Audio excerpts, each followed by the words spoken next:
Hello and welcome to my channel. I am Zodiac Bandit, and today we're going to be recapping episode 65 of Campaign 3 of Critical Role. It was super fun, lots of very good character moments happening here, so let's get into it. We start in Jushar. Inside the Spire by Fire Tavern, Prism and Deanna and Frida have just left to begin their journey for gathering information on Ruidus, however they can for the party. The party talk about how their journeys went. Team Wildmount, for the most part, had a good journey, not terribly stressful. They fought a mystical bull. They met a king and a queen, and they went shopping a little bit before they went to Malaismere, which was the most stressful part of their journey. Team Asura, not so much. They didn't get to go shopping. They were worried about the others the whole time and had a very stressful journey. Laudna has been annoyed at all of the good stuff that seemingly happened to the other team. FCG has a partner now. Fern and Chetney had a threesome, and Imogen has a new best friend. This upsets Imogen greatly. She explains that Laudna is still her best friend and that Frida is just a close friend now. Laudna apologizes, but she was worried about the other group. They were with a Ruby Vanguard member and had to do things in an effort to get back to them, like fighting a temple in Hearthdale. Imogen says everything they did was an effort to get back to the other group as well. They had to find someone to teleport them. Laudna says hearing their downtime is hard to hear after what they did while they were separated. FCG says to not apologize. They did relax and take it easy. Ashen says they aren't angry at the others. They just need a while to be okay. Imogen says they almost died as well. It wasn't just fun and games. Ashen says that makes them feel a little bit better. Orem says they need to figure out what's next. Laudna is just jealous about what the other team did while they were away. FCG says they won't take their eye off the ball again. Ashen says maybe everyone needs to unwind a bit. Orem says maybe they should take a day. Imogen points out that means they won't be leaving with the massive army. Chenny doesn't think that the army knows what they're up against. Orem says he'd like to check in on Zephyr before they leave. Ashen wants to check in on Milo. FGG wants to go with them. And the entire group wants to learn more about the harness they found in Malaismere. Chetney asks how the angel fight went in the temple. Ashen says to change them and maybe they need a new set of clothes now. Imogen asks if anyone knows of anyone who knows about magic items in the town or in the city. Ashen says Milo might. Orem then says Gianna, Hexam, might know something. Ashen says she might be willing to look at it, and maybe she didn't know what the Paragon's Call was doing with the shipping containers that she was sending them. She was sending them motes of possibility. They could also go to Ajit Dial. He might know something. Ashen says they should all make quick runs around the town to do things and then come back to Earth.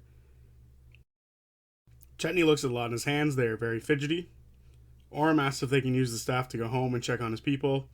Laudna asks how the party got the staff and everything else. The party explained the king and queen told them they would be rewarded if they got some stuff from Malaismere, and that's where they went to get the staff. They were hoping to be initially teleported, but the staff did that for them. FGG feels bad. They went on a different journey than the others. FGG pulls out a wooden rod and casts Identify on it. It is a item used to plane shift. This reminds Imogen of they're running harness theory that it drains energy from Wardens of the Wild.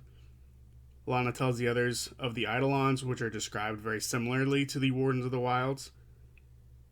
Imogen tells the others of the map that Ludinus had, which showed where Fey beings lived throughout Exandria. They look over the plans for the harness and the map, and they note that it says something about feeding the root. Laudna tells the others about Hevestro, the druid that guarded the shrine of a Gaujashari Omadua. These fucking names. Laudna and Imogen think they could drain the shrine with the harness if they wanted to. They don't obviously want to, but that's the running theory. Team Asura explained what happened in Hearthdale about the people hating the gods and how they helped rid the town of the Dawnfather. FGG questions why. Orem explains the temple overreached and the people didn't want the temple there at all. FGG says they still attacked the realm of the gods when Ludinus is doing the exact same thing. Laudna says they didn't attack the realm of the gods. Ashen says they asked them to leave nicely. Orem says they tried to ask, but they had to get back to the group. The group decide that now is a good time to split up and go do some things. Ashton and FCG are going to go see Milo. They return to their old stomping grounds inside the Spire, the Crook House. Here, they see Milo seems to have just woken up from a nap. They invite Ashton and FCG in. They ask what they've been doing and say that things are weird with the moon. It's kind of fucked. Ashton and FCG tell them that they were involved in this. Milo thinks that's cool, but Ashton says it's actually very bad. Ashton asks how Milo's magic is doing. They look around her room, or their room, and see that many of the enchantments in here aren't working right now. They've been working on getting them fixed. Ashton says they can help. Milo runs off to get some coffee. FCG asks Ashton what exactly they're trying to get from her, or from them. Before Ashton can answer, Milo returns.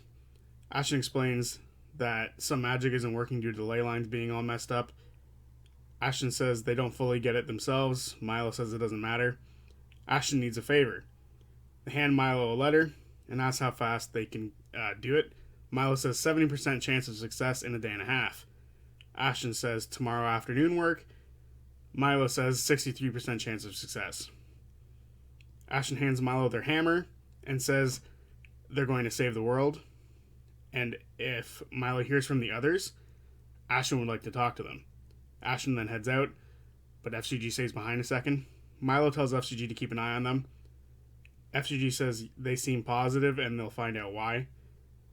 Milo yells for Ashton to come back and bets 100 gold that Ashton fucks up being a hero. Ashton takes that bet, even though they don't have 100 gold pieces right now. Ashton and FCG leaves Milo's, and Ashton says they need to change of clothes, so they go back to their place.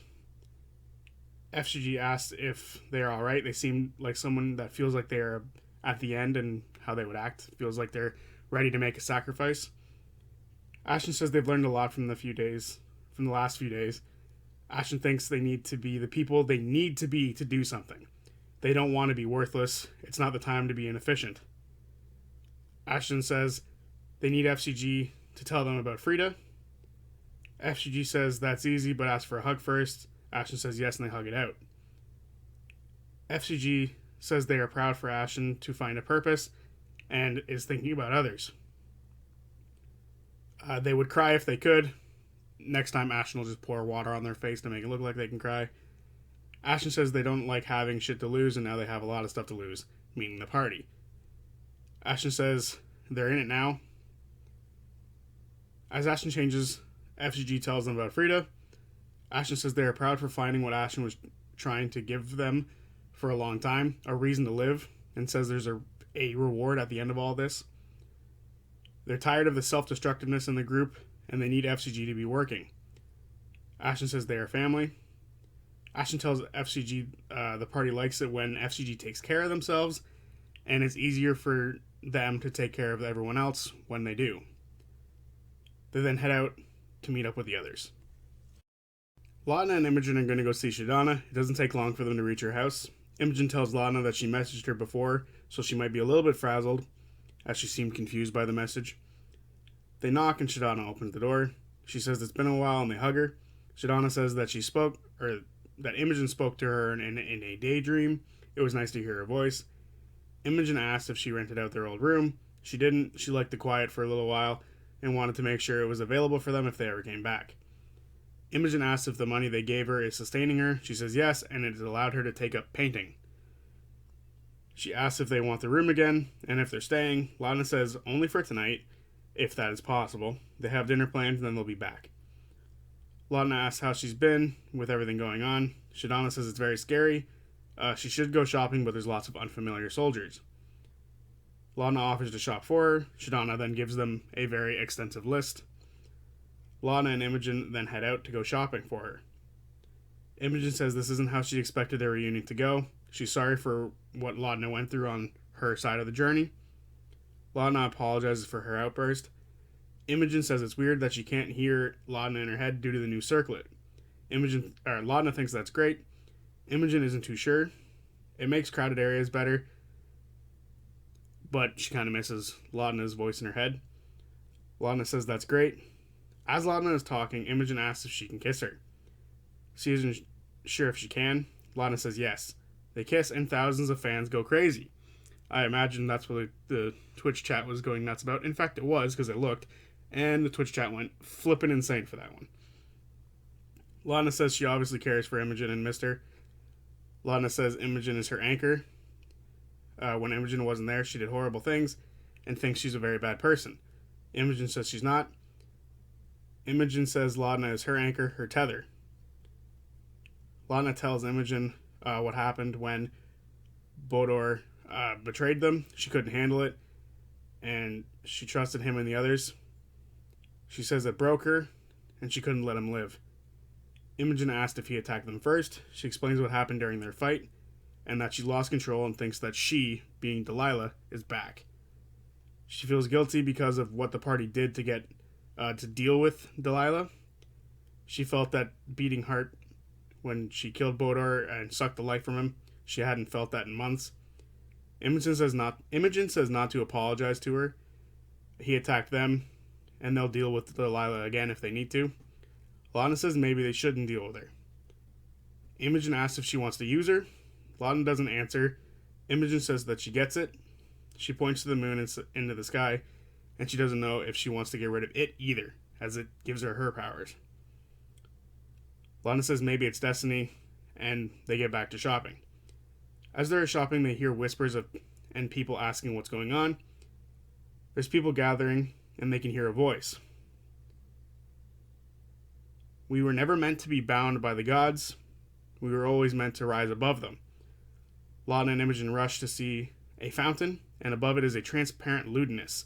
Two guards rush up and say, "Fuck." Another one. They find a crystal inside the water, and they smash it, ending the illusion. Imogen tries to get a feel for the crowd. There's a sense of confusion and anxiety.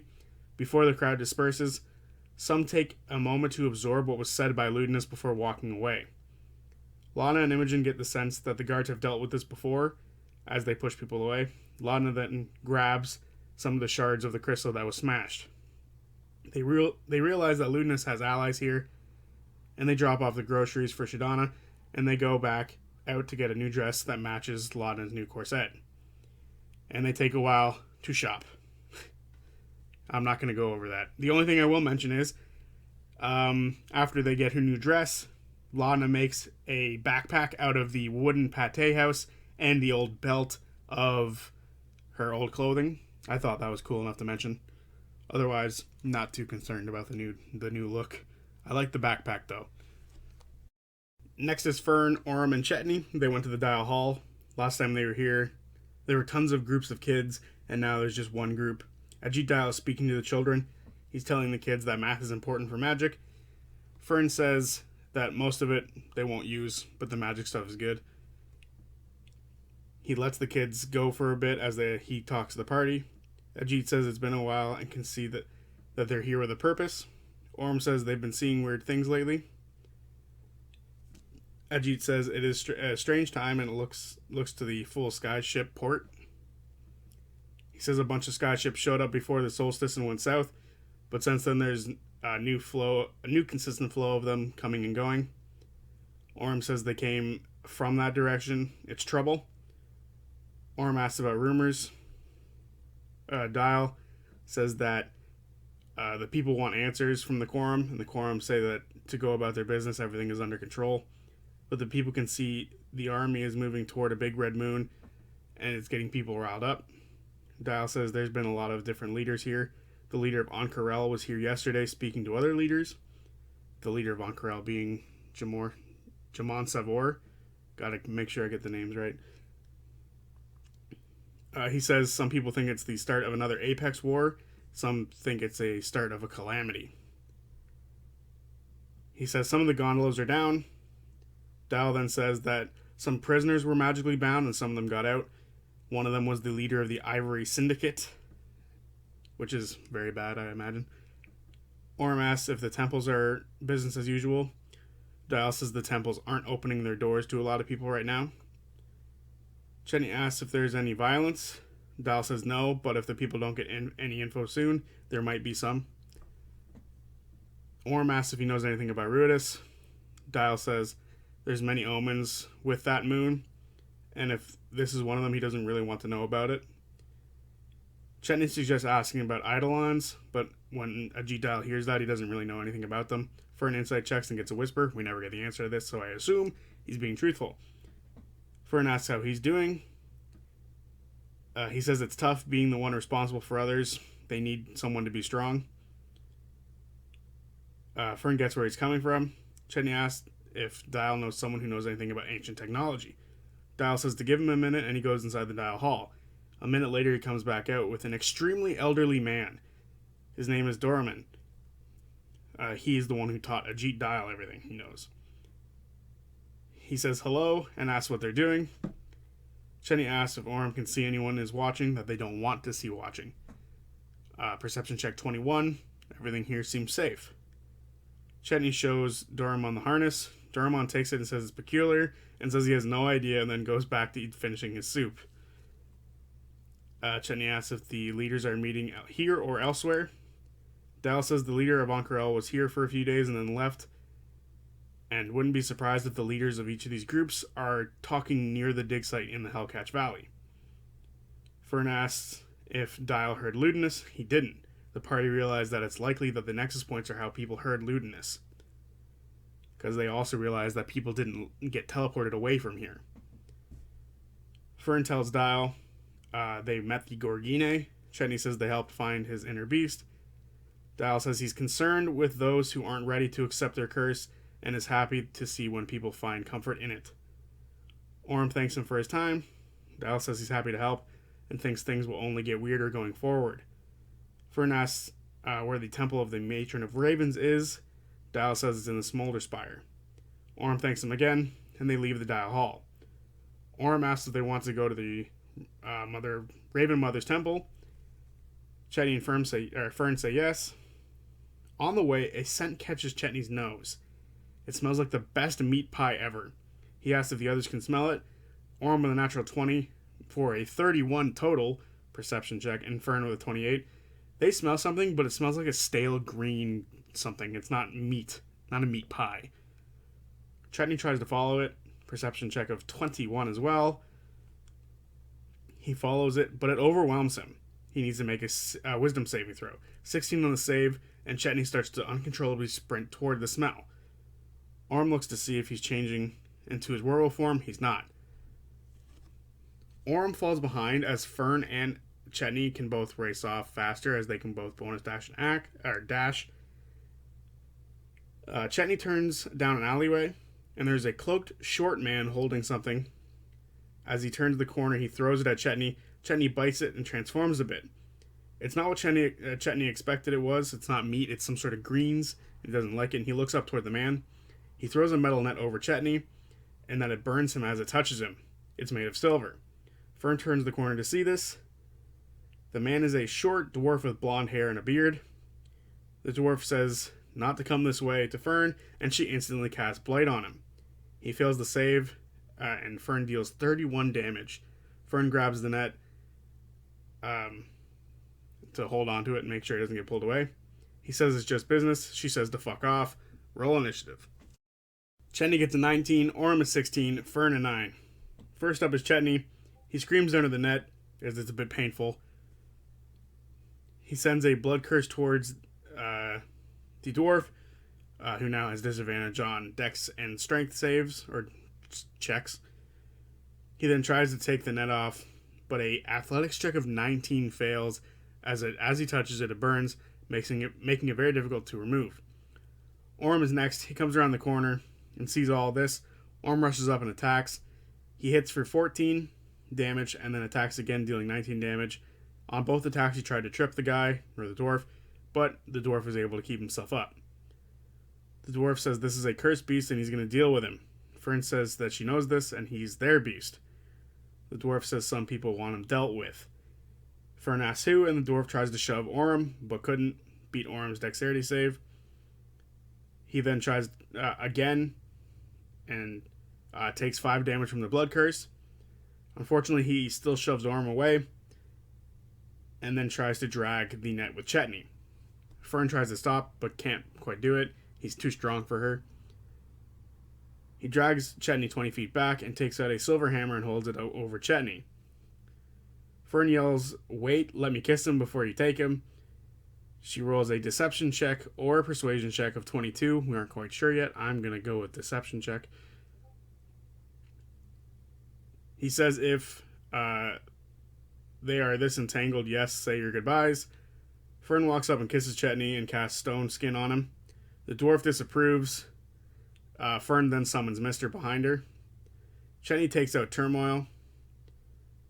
He casts Shatter behind the dwarf. A con save for the dwarf, who saves, so he only takes 9 damage. Orm is up and stands, and then air slashes the net, hitting Chetney in the process, unfortunately. It does damage the net, but not enough, and on the second hit, he misses. The dwarf casts Charm Person on Orm. Orm fails. He pulls Chetney even further away from Fern. Fern tries to stop again, but can't. Fern casts Scorching Ray, a 28, a 13, a 27, and a 28, 3 of 4 hit for 23 damage. Fern moves up, and with Mister, she tries to use Fiery Teleportation.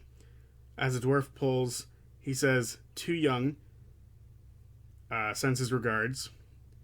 Mister runs up and teleports Chetney away. The table realizes that Too Young is the shopkeep that Chetney fucked up ages ago for an overexpensive chisel.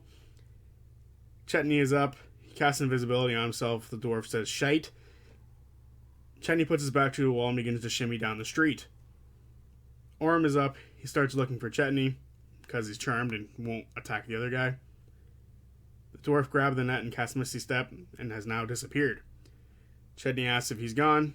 He seems to be. Fern asks who Too Young is. Chetney looks around and doesn't see anyone. Fern asks why he ate the food. He says it smelled like the best food ever. Fern asks why this happened. Because Chetney threatened Too Young ages ago over overcharging a chisel. Orm looks up and sees the dwarf watching. Orm asks for his name, but the dwarf instantly leaves. I'm assuming Misty stepping again. They choose to go to the temple still. Chetney invisible the whole time as they walk. They make their way to the top of the smolder spire, where they see hostels and worker homes. They see the temple, sort of sticks out like a sore thumb. It is weirdly clean and polished here, with all the soot around it. They walk to the entrance, which is closed. Orm pushes on it a few inches, and the party are able to walk in.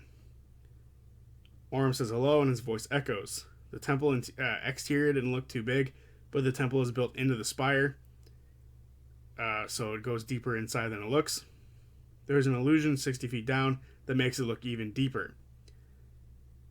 They see a dark, robed figure with a sheer veil over their face. The figure asks what brings them to the Dusk Maven's site this day. Orm says he's been having major questions of faith, and the changes above worry him. The figure says he's not alone. Orm says he's no stranger to death, and he's no stranger to fate, but what he is seeing is frightening and asks what's happening. The figure says the threads are knotted, and fear is felt by all. Fern asks if she can communicate to her god.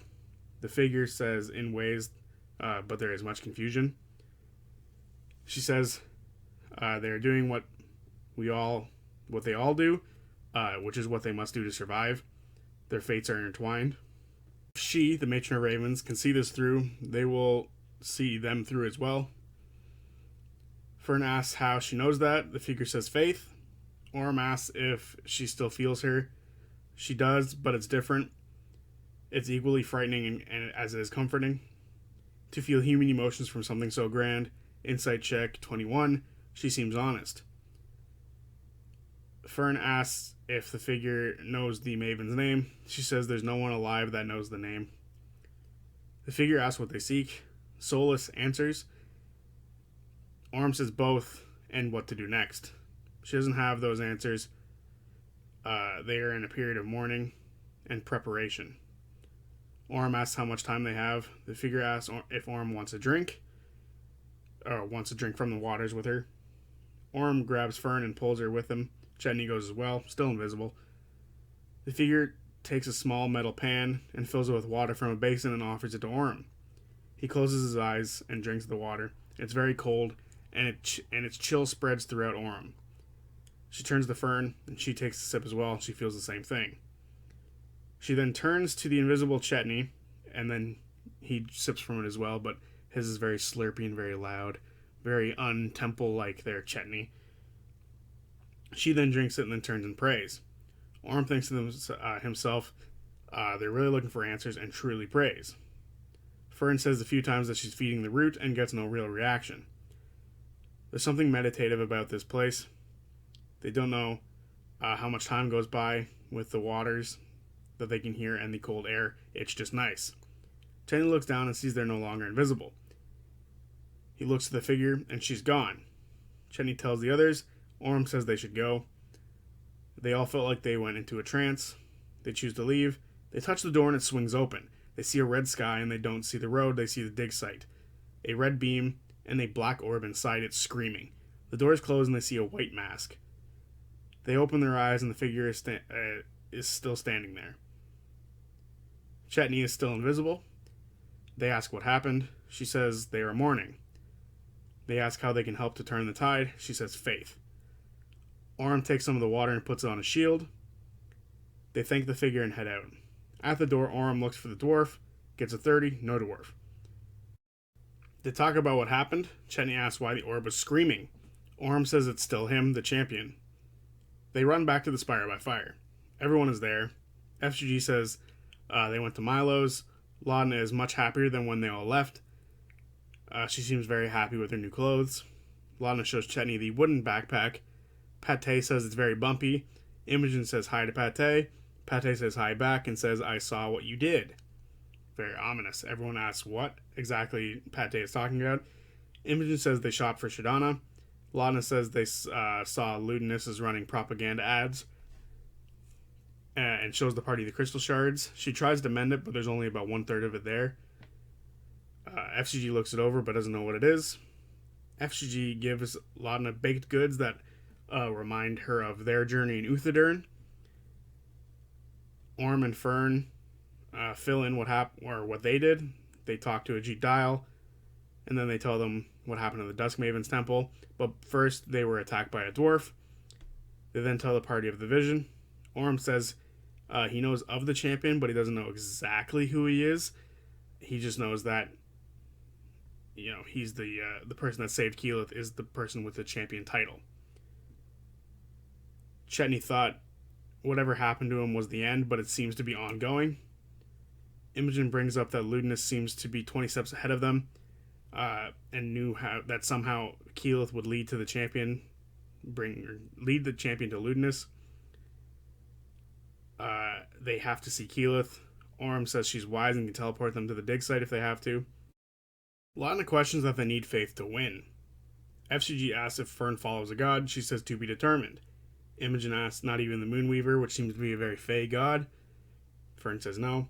Chetney doesn't even know what the Changebringer does. He doesn't know what most of the gods do. He hasn't had a relationship with the gods. Orym says the same. People were more important to him. FGG says they should all follow the Changebringer.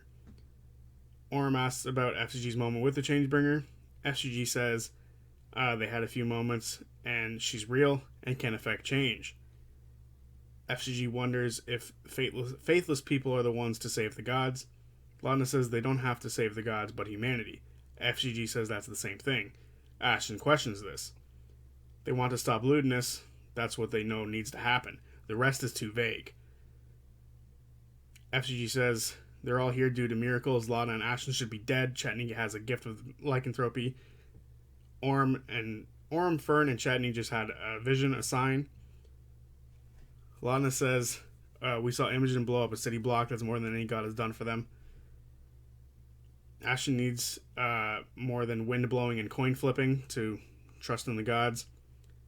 Ashen can count the good days on one hand. The first memories of their parents dying, only to be picked up and saved by shitty people, and that's where they stayed. They made friends, and they got out and fell out of a window and lost everyone they cared for. They prayed anything to all of them, and the only one that spoke to them was the one that tried to kill them less than a week ago. So they want to save people they care about, not necessarily anyone else. Ashton says they believe in faith, but they won't pick a god. The gods have to pick them. I like that. Orm says history is filled with positive influence from the gods. Some of the gods suck, but most help. The party wouldn't say to wipe out the humanity because some of them are bad. Lana questions why faith has to be in the gods and not in the party, in people, and in Exandria. There were things before the gods, titans, eidolons.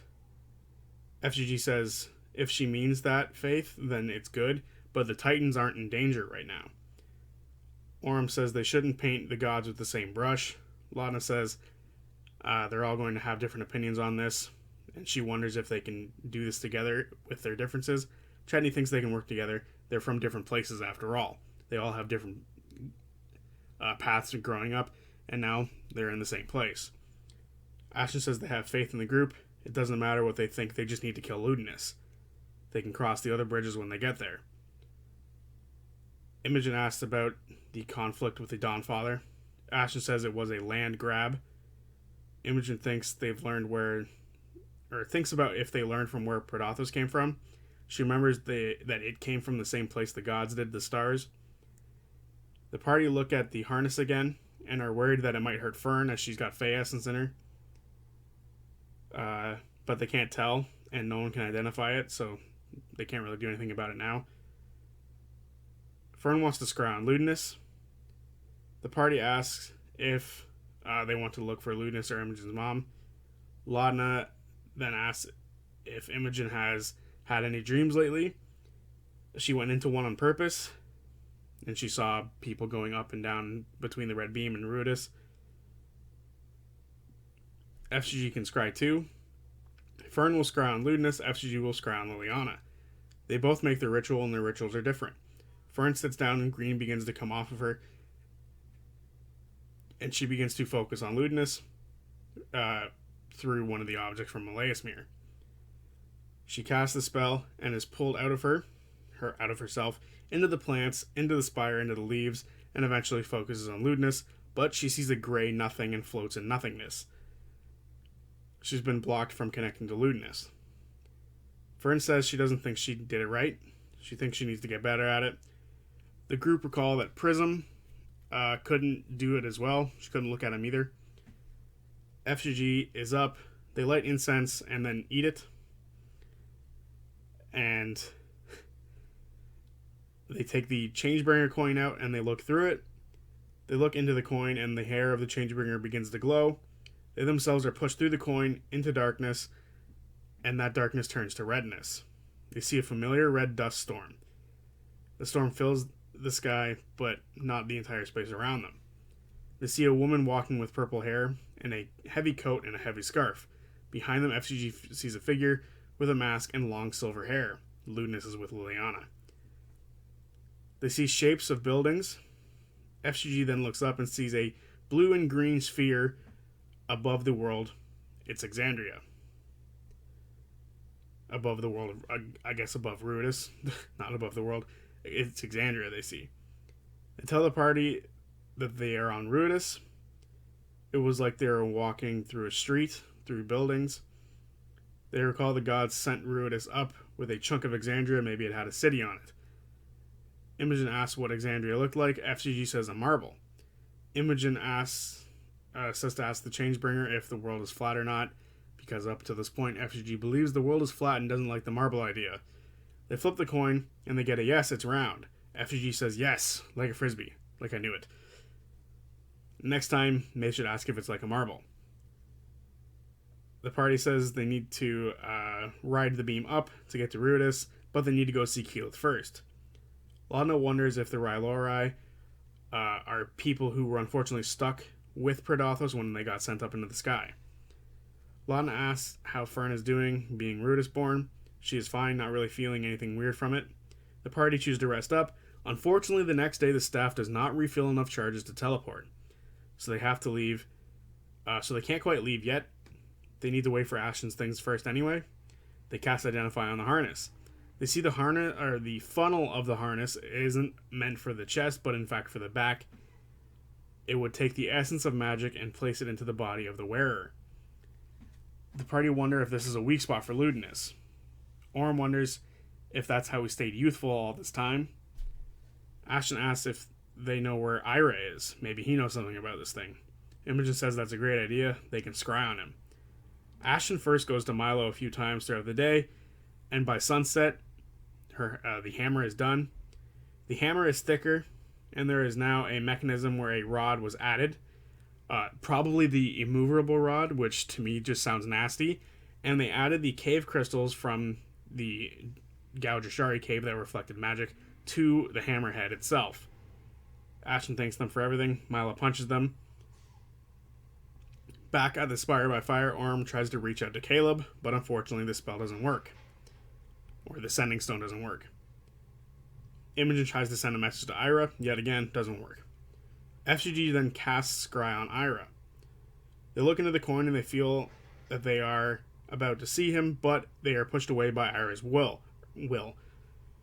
Fern tries to scry on Ira now, and she leaves her body back into the plants and is pulled up back down into the world. She finds herself in a red dust storm. She sees Ira pushing through a red nothing, walking alone. He could be doing anything on Rudis. They don't know if he sided with the enemy or not.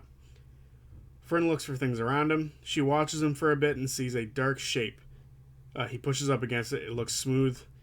He scrapes his finger across it and ducks into an alleyway. He moves his arm away from his face so that she can now clearly see his face. There's another figure with thick patchworked armor and with deep red humanoid skin. He looks like a person Imogen has summoned before, but less transparent. It steps inside a building and Ira follows, and that's where the scry spell ends. Lana wonders if the Rylori are Gith Yankee, like that they saw before, but they aren't sure. Probably not. They seem different enough. The party sleep again. The only option left is Zephyra. They definitely have enough charges now on the staff. They see 6 more sky ships have left and are moving toward the Hellcatch Valley. They see the moon, and some feel it's odd now that they've seen it from there, and they've seen that it's a different place entirely. Imogen uses the staff and concentrates on the shield from Zephyra, and they teleport. They feel the room stretch out, and they feel their feet instantly touch the ground. It's about midday, and they are now in the city or village of Zephyra. And there you have it, episode 65. Very interesting. Lots of characteristics of characters are starting to shift a little bit. Very interested in that. Obviously, have to talk about Laudna and Imogen first. Something we knew was going to happen from day one. Literally, episode 1, day 1, first hour of the game. They were the first 2 characters we saw, so I'm not surprised that this happened.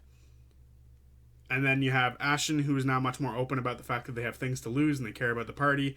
Love that. I think that's very cool. Very excited to see what this immovable rod, reflecting magic hammer can do. Reflecting magic hammer can do. Very excited about that. If it even is the immovable rod, I think it is, but they didn't make that very clear. And then Orm, to me, is like one of the most interesting sort of aspects of all this, which is funny that like 3 characters who were in the Isilra team are like the ones who are sort of, being different or changed a lot because of their journey, while the other group kind of is still very like similar in what they're doing. But Orm, to me, who's the one who's sitting on the fence of, are the gods good, are the gods bad? I like how he questions a lot of the faith, and he went literally to a temple to sort of build up his faith or not. And then at the end, he took the water and put it on his shield, which to me sort of signifies that like he's going to try to help the gods. He's agreeing with the other half of the group, and that it's very important to help the gods. I think that's very interesting. So yeah, overall, very fun episode. Very much enjoyed it. I like that Chetney has to pay for consequences of his actions from like 40 episodes ago. Fucking love it. I think that's amazing. Overall, very good episode. Very fun. It didn't feel like it was 4.5 hours. It felt like 3 or 2.5. It felt like a good movie. It was very fun to watch. So yeah, enjoyed this episode. See you guys on Tuesday for whatever video I make next. Peace.